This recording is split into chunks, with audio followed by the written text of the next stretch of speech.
for the library. So every year we do this procurement drive where it takes us a couple of months to figure out what are the new books that we want to add to the collection.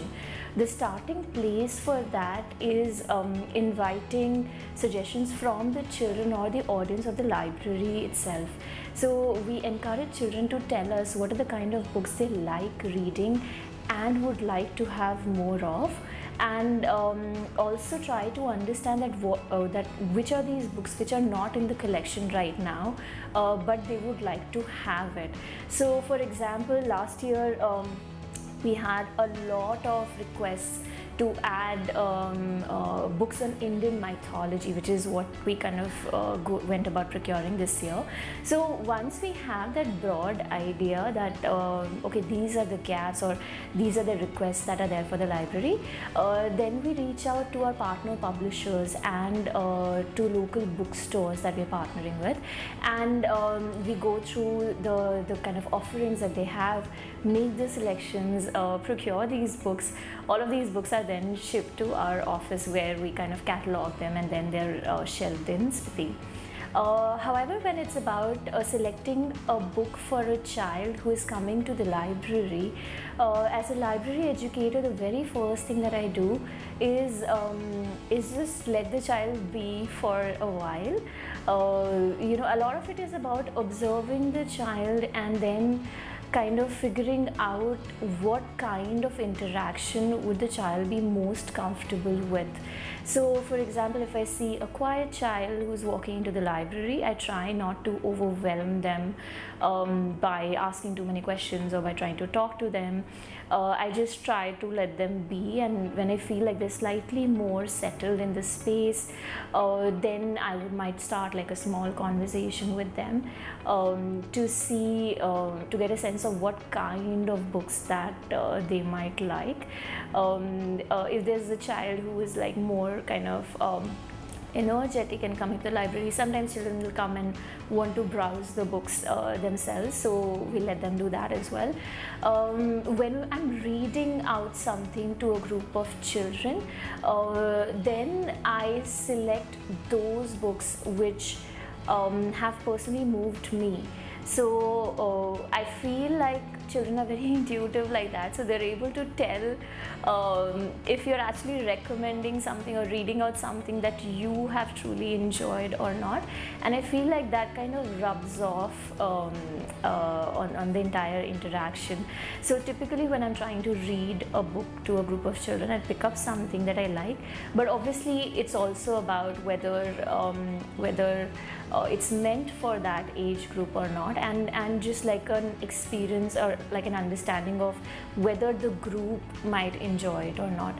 So yeah, it's kind of a very kind of customized thing depending on what's the objective of selecting that book. And of course it's a lot about like trial and error. It's not like every book I pick children are going to love it, but it's important to understand that it's a process. So if they don't enjoy something, I typically ask them, okay, what is it that you maybe didn't really like so much, or and then kind of, you know, customize the recommendations again. So there are a couple of things that I keep in mind when I'm reading to a group of children. The first thing is just how we are sitting. So what I have found is that for me, the most comfortable or the most effective way to put together a group is we typically do floor seating at the library. So and all of us we sit in a circle. Usually these groups are like under 20 children at a time, so it's pretty manageable. So all of us sit together in a circle, and for me personally, I think it works really well. But also I feel like there's a certain energy that gets created when you're sitting in a group like that. The other thing which I try to make sure of is I try to make sure that the room is as quiet as we can manage for it to be, because if there's a lot of noise in the room, or if there's a lot of distraction or a lot of movement, it does cause disruptions, and it does kind of get children's attentions wavering. So that's the other thing. I also like to open the book, open the reading with an introduction to the book. The introduction obviously talks a little bit about the book itself. I'll talk about the author and the illustrator, but also I like to share how the book moved me, or what is it that I felt when I read the book, without giving away too much of the story.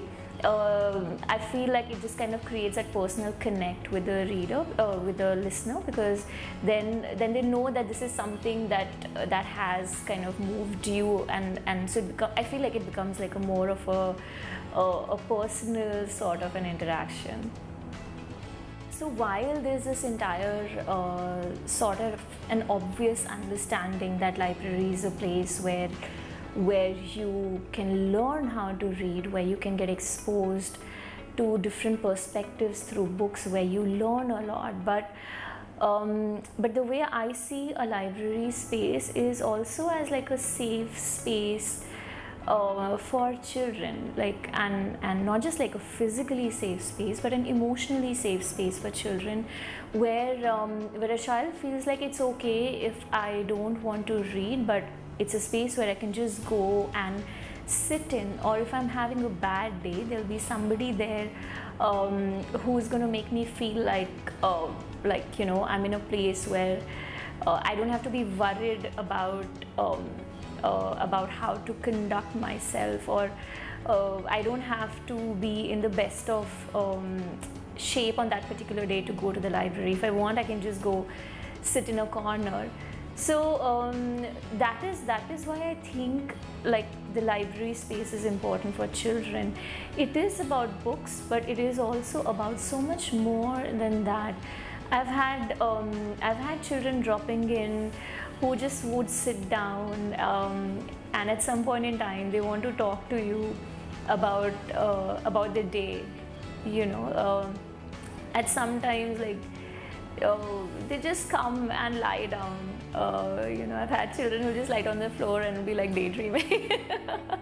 So I feel like we're not just offering books, but it's about an experience. It's about the assurance that they'll be treated with kindness, and they'll be treated with respect, which is so important for like all of us, I think.